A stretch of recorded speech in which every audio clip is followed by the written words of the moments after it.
Hi, I'm Carrie Barakier, Chief Philanthropy Officer here at Workday, and I am absolutely thrilled to be here today at Workday Rising on the Forever Forward bus with Lee Elena Henderson, founder and CEO of HR Manifesto. So happy to be here with you today. Yes, Carrie, such an honor to be on the bus. Wow. Lee, I just love that you keep it so real for all of your followers on social media.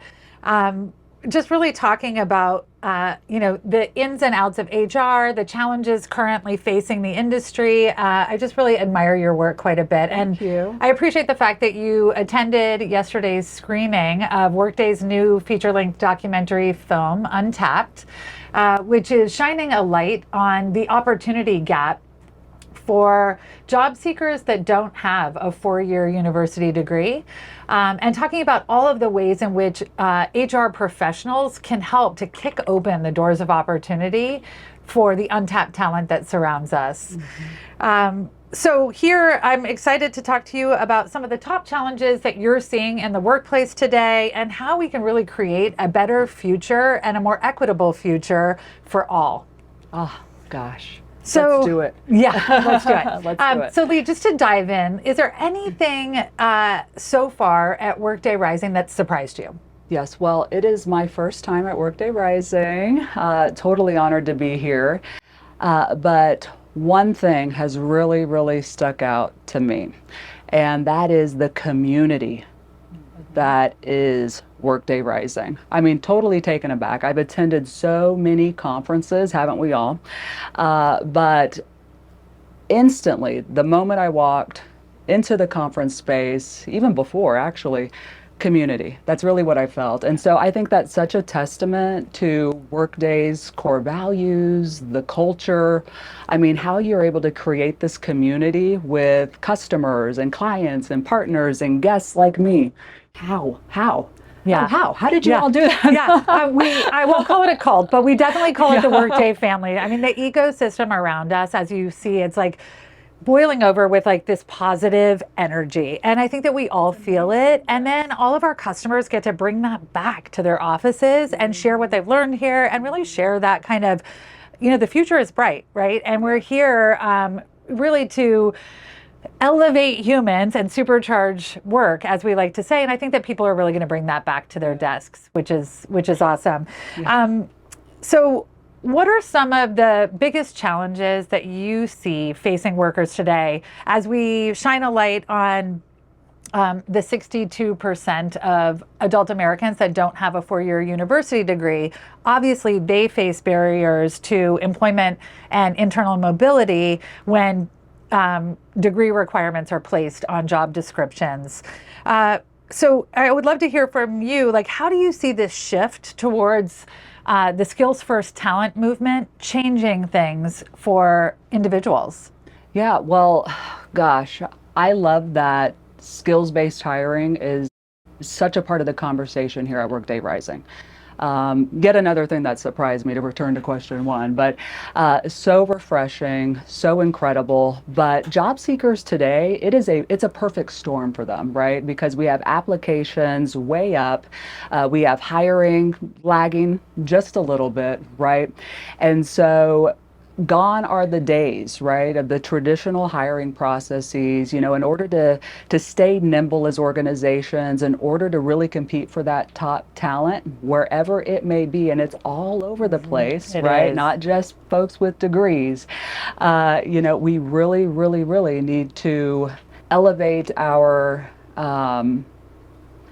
focus on just more nimble hiring practices, smarter hiring practices, so that we can capture more of the talent pipeline and pool. Yeah.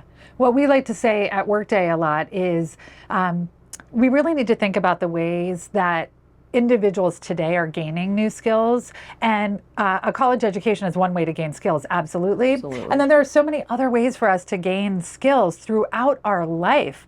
Thankfully, the internet has made the world's information available to us at our fingertips. Yes. We can look for specialty trainings, extra certifications, and really just trying to make sure that we're capturing when we have job applicants or current staff members that are seeking new opportunities, that we're looking at all of those skills, regardless of how they were obtained when we evaluate candidates. So can you talk a little bit about how continuous learning really plays a role in a thriving career? Yes, well, continuous learning is absolutely essential. So to your point, I mean, what you learned, in your university program, however long ago that was, right? That's a long time ago for me. Yeah, well, same.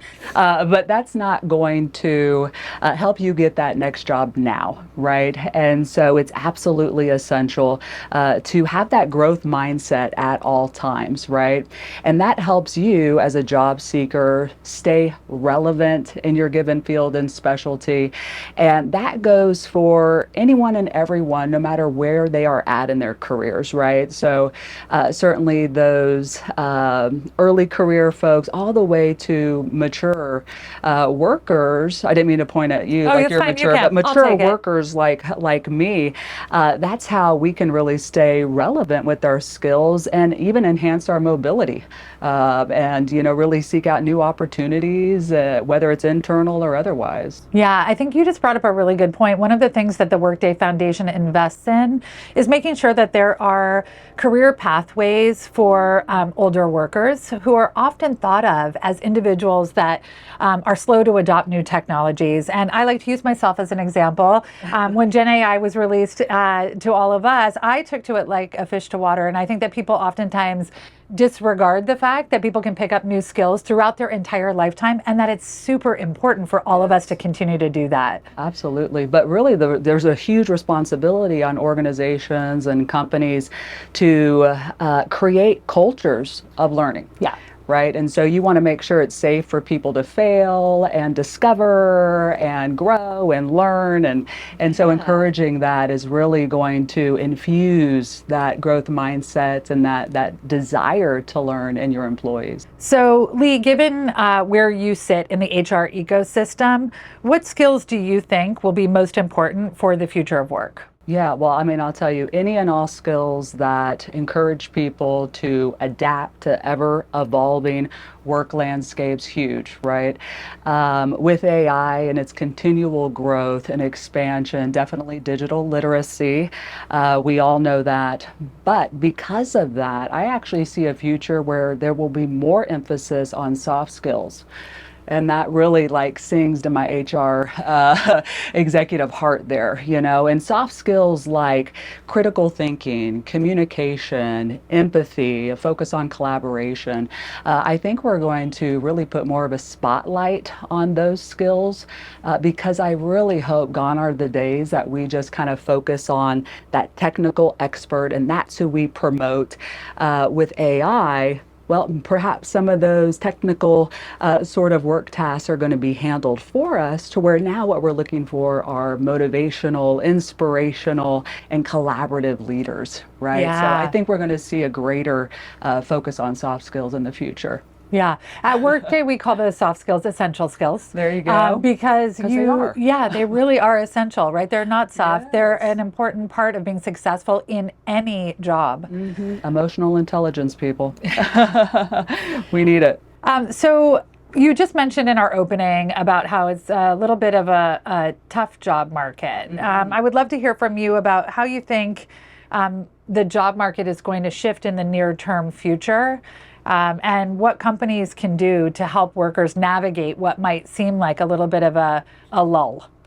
I believe that companies can, accelerate the job market first and foremost by removing barriers. You've got to make it as easy as possible while still focused on candidate quality, for people to work for you, right? And I think a big way that organizations can get there is through skills-based hiring, right?